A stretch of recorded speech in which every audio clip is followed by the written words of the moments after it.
one is hand polish machine, and we can see this line is power line. And this line is connect this device and this pedal, and is connect these polishing tools. Pressing the foot pedal will activate the polishing tool.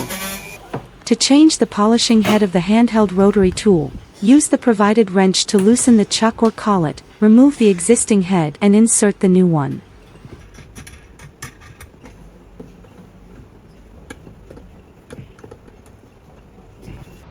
See here, we need to connect this wire like this.